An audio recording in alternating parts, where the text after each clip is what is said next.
The desert wind howled like a forgotten spirit, scattering fine sand over ancient stones etched with symbols long entombed by time.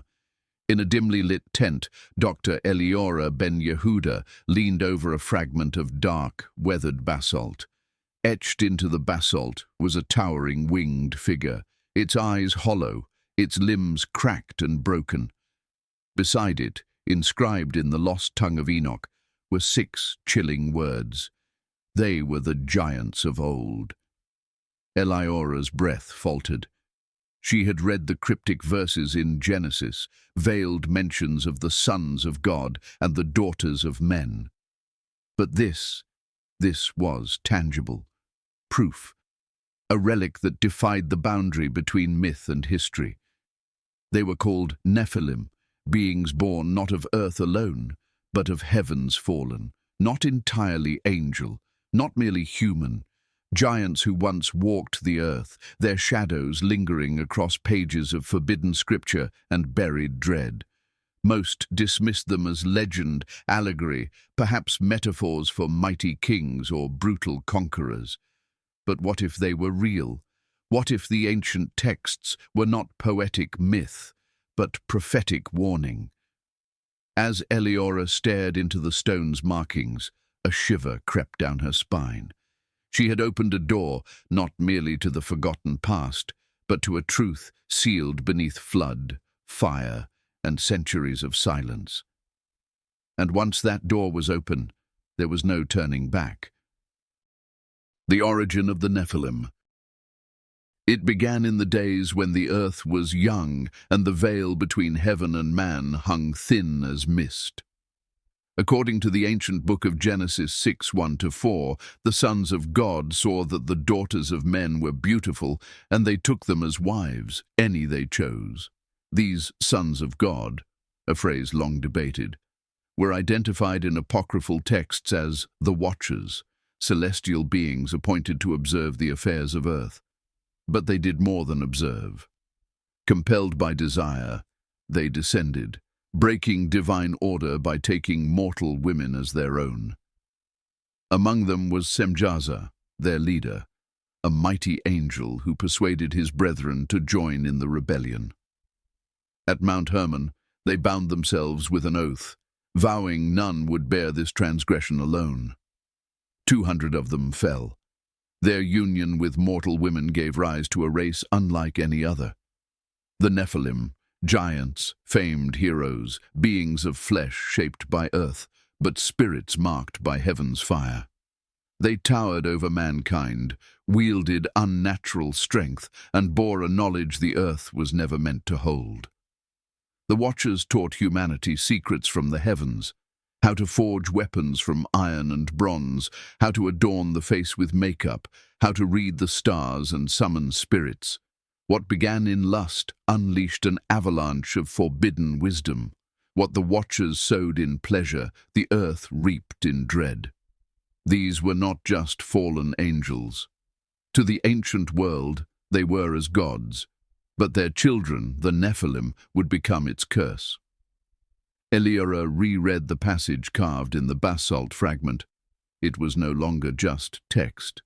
It was testimony, an echo from a time when heaven trespassed upon earth and left giants in its wake.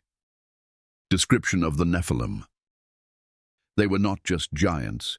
They were legends, carved into flesh and bone. The Nephilim walked the earth like living monuments, towering over men as oaks tower over shrubs. Their skin shimmered like burnished bronze, as if molded from metal rather than born of flesh. Their eyes glowed with a dim, unnatural light, not of fire, but of cold moonlight cast upon stone. Some bore faint markings upon their limbs, divine runes, it seemed, etched into their bones since birth. Half divine, half cursed, entirely feared. Whispers told of a single Nephilim uprooting trees with bare hands, splitting boulders, or outrunning horses with ease. Their voices boomed like thunder, and their footsteps made the ground tremble. In ancient times, villagers built entire cities far from their paths, dreading the day one might wander near. Some Nephilim were born with abnormal awareness, speaking in tongues before they could walk, dreaming of stars and blood. Others remained silent, their minds wild and uncontrollable, consumed by hunger and wrath. Though they bore the form of men, they lacked the restraint of either man or angel. But the most dreadful tales spoke not only of hunger, but of dominion. They demanded worship, they devoured beasts, men, and eventually one another. The world beneath their gaze grew twisted, and yet there was a beauty to them, a terrible majesty. Like fallen stars clothed in flesh, brilliant yet broken. Some ancient poets described them as the children of twilight, born between justice and judgment. Eliora studied skeletal fragments unearthed beneath layers of volcanic ash. One femur was nearly the length of her arm. Human, number not entirely. Whatever they truly were, the Nephilim left their mark not only in stone, but in the fears, myths and memories that would haunt mankind to the end of time. The role of the Watchers. Before the fall, they were radiant beings, sentinels of heaven known as the Watchers, charged with observing the world of men. They stood at the threshold between sky and earth, unseen, impartial, incorruptible. But even angels are not immune to desire. Among them was Semjaza, their commander, wise and powerful, but restless. As he gazed upon the daughters of men, something stirred within him, longing, curiosity, and rebellion. One night, upon the slopes of Mount Hermon, Semjaza gathered 199 of his kind. There they swore a pact that none would turn back once the line was crossed. They descended, not in glory, but in secrecy, not as divine messengers, but as traitors to heaven's command. Their sin was not lust alone, it was intervention. They gave humanity what heaven had withheld. Azazel taught men how to forge swords and knives, how to create shields and breastplates, the tools of bloodshed. Kokabel revealed the courses of stars, blending astronomy with astrology. Penemu taught the art of writing and deception. Others taught enchantments, root-cutting, spells, seduction. The Watchers' gifts were fire in mortal hands, radiant yet uncontainable. From these unions were born the Nephilim, and with them came chaos. The earth trembled, not from quakes, but from the footsteps of giants. Kingdoms bowed, not to kings, but to monsters with celestial blood, and heaven watched in silence, for a time. But judgment would come. In the book of Enoch, the cries of the earth and its people rose to the heavens.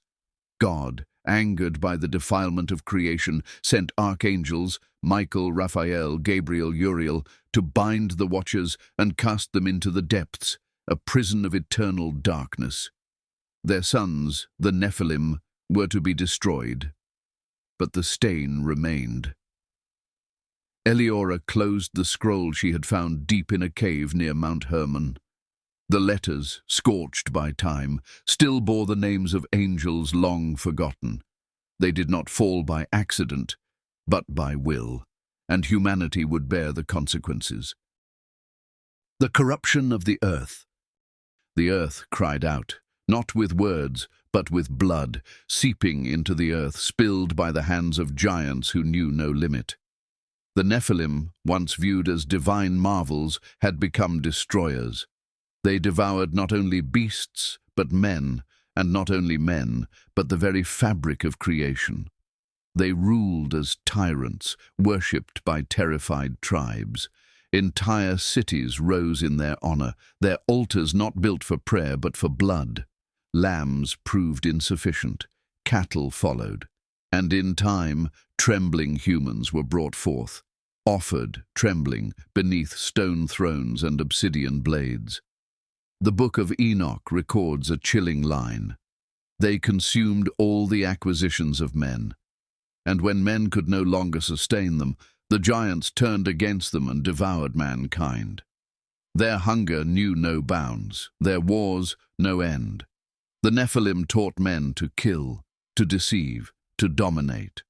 And mankind, once innocent, began to reflect the image of its unnatural gods. The corruption was not only physical, it was spiritual. The hearts of men grew calloused, the light of conscience dimmed, justice became a mockery, and blood sacrifice a routine. Even the beasts of the earth were affected. Ancient scrolls speak of abominations, creatures born from forced crossings, distorted hybrids birthed by forbidden knowledge. The natural world, once called good, now groaned beneath the weight of unholy corruption. Heaven watched no longer in silence. It was then that a decree was made, not just to punish man, but to cleanse the world. A flood was coming, not merely as rain, but as reckoning, to drown the Nephilim, to silence the watchers, to reset creation. Eliora ran her fingers along the side of a giant petrified tooth, thick as her wrist and sharp as obsidian. She closed her eyes and imagined a world beneath the boots of mad gods. The world had once teetered on the brink of annihilation, and it had taken a deluge to wash it clean. Were there Nephilim after the flood? The flood came like divine fury. The skies split open, the fountains of the deep burst forth, and for 40 days the world was swallowed by water. The Nephilim, with all their might, towering stature and ancient pride, were drowned. Or so the world believed. Yet the scrolls whispered a different tale. In the book of Numbers, long after the flood had receded, Israelite spies entered the land of Canaan and returned with trembling voices. We saw giants there, the descendants of Anak. We seemed like grasshoppers in our own eyes, and we looked the same to them. They called them the Anakim, and later the Rephaim, tribes of great stature, strange in appearance, fierce in war. Their cities rose behind massive gates. Their warriors towered above all others, and among them the echo of ancient blood still lingered. One name stood out above the rest: Goliath of Gath. A Philistine champion, nearly 10 feet tall, armored in bronze, wielding a spear like a weaver's beam. It took a shepherd's sling and the breath of God to bring him down. But Goliath was not the only one. The scriptures mention his brothers, all of great size, all of the descendants of the giants. How could this be? Had the Nephilim truly perished in the flood, or had their bloodline returned through secret unions, hidden descendants, or fresh defilements by the fallen? Some rabbis argued that one of the wives aboard Noah's Ark may have carried Nephilim seed, not by will, but by curse. Others believed the Watchers, though bound, had found a way to defile the earth once more. Whatever the cause, the giants had returned. Eliora traced the faded map of the ancient Near East, marking places tied to names like Rephaim, Zamzumim, and Emim, tribes remembered now only as shadows in sacred texts. Their ruins stood silent now, their bones buried beneath dust. But legends, she knew, do not die so easily. Nephilim in other cultures. Eliora flipped through a weathered journal, not of scripture but of ancient myth and legend.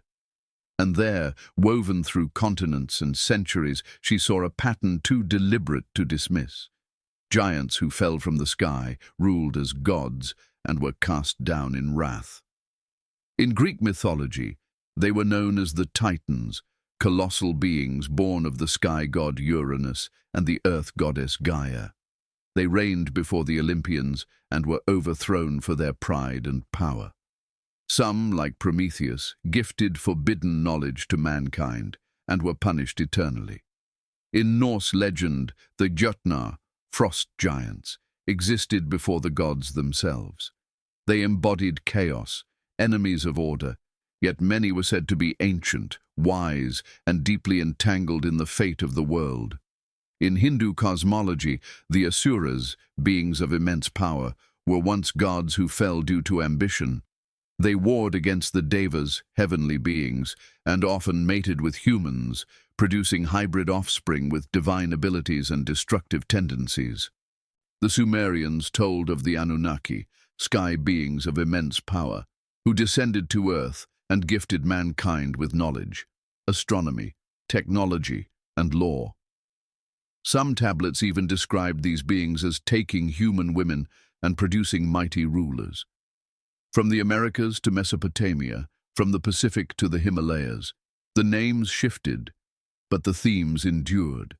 Sky beings descending, forbidden unions, hybrid children of immense stature and might, judgment from above. Could these be fragments of a shared ancient memory, a global echo of the Nephilim and their watchers? Eliora believed so. She stood beneath a monolith in Baalbek, Lebanon, a stone weighing over 1,000 tons. "No modern crane can lift this," her guide whispered. "Some say it was placed by giants." And perhaps it was. These were not isolated myths, but shards of a shattered mirror, scattered across the earth, each reflecting the same buried truth. That long ago the heavens touched the earth and left behind children too great for the world to bear. Modern interpretations and theories. The age of myth may have faded, but the questions remain. In the dim glow of her study, Eliora sifted through files, not of scripture or legend, but of classified reports, fringe theories, and forbidden archaeology. She wasn't alone in her search. Around the world, others were asking the same thing. What if the Nephilim weren't relics of the past, but part of an ongoing reality? Some modern theorists propose that the Nephilim weren't the children of fallen angels, but something even stranger, extraterrestrial hybrids. They point to ancient Sumerian carvings of sky gods in helmets, to megalithic sites impossible to replicate with primitive tools, and to genetic anomalies in ancient skeletons with oversized skulls and reported heights of 8 to 12 feet. Ancient aliens, they say, descended and bred with early humans. Others focus on genetic bloodlines. Secret societies, royal houses, and elite families throughout history have claimed divine right to rule. Could they be the keepers of Nephilim DNA, passed silently through bloodlines across the centuries? A few even suggest transhumanism is the modern path back to Nephilim status, the attempt to fuse man and God through technology, AI, and genetic manipulation. Echoes of the Watcher's ancient rebellion, forbidden knowledge returning in new form. And then come the conspiracy theories, claiming that powerful governments and religious orders have uncovered Nephilim remains, giant skeletons, massive bones, and hidden them. Whistleblowers claim such discoveries are buried under Vatican vaults or military black sites. They fear what the truth will undo, one fringe researcher wrote. Not just history, but theology. Eliora remained cautious, but she also knew the line between myth and memory was thinner than most would dare to admit. Whether divine, alien, or something in between, one truth remained. The Nephilim were not forgotten. Their names were etched into the bones of history, carved in stone and whispered through nightmares, and perhaps one day they will return. Symbolic meaning.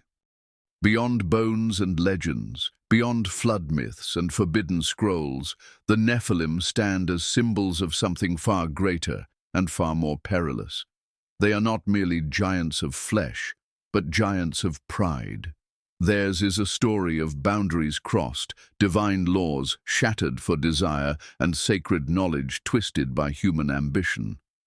The Watchers descended out of lust, but it was not lust alone that corrupted the world. It was the arrogance that said, "We will not be ruled." The Nephilim are the embodiment of rebellion, not just against God, but against natural order itself.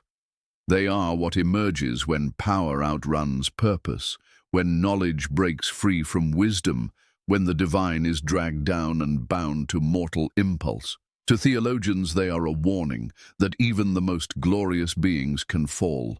To philosophers, they are a mirror, reflecting humanity's unending thirst to become more than human, to touch the stars, to reshape destiny, to play God. To mystics and poets, they are twilight children, born between light and shadow, between justice and judgment.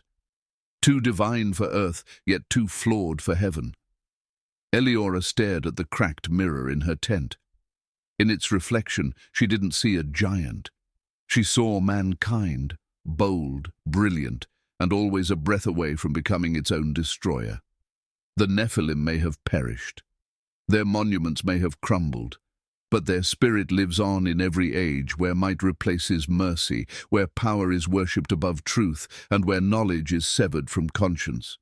In the end, they remind us, not all fallen things lie silent in the dust. Some rise again, within us. Night had fallen over the desert. The stars above Eliora's camp glimmered like cold, ancient eyes, watching, remembering. She sat alone in her tent, the basalt fragment beside her, its carved symbols faintly lit by the flicker of an oil lamp. In her hands lay the journal she'd filled with notes, drawings, cross-references from texts banned, buried, or burned. What began as academic pursuit had become something far deeper, a reckoning with a truth too ancient to dismiss, too powerful to escape. The Nephilim were real.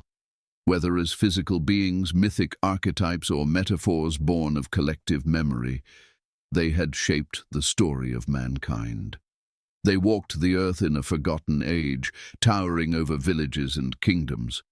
They corrupted, ruled, and fell, and in falling, they revealed the fragile foundation of creation. How even a single act of rebellion can cascade into catastrophe.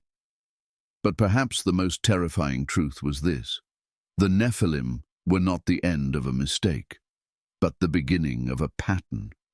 And though buried by time, by flood, and by fear, the memory of the Nephilim endures, because some truths do not perish. They sleep and wait,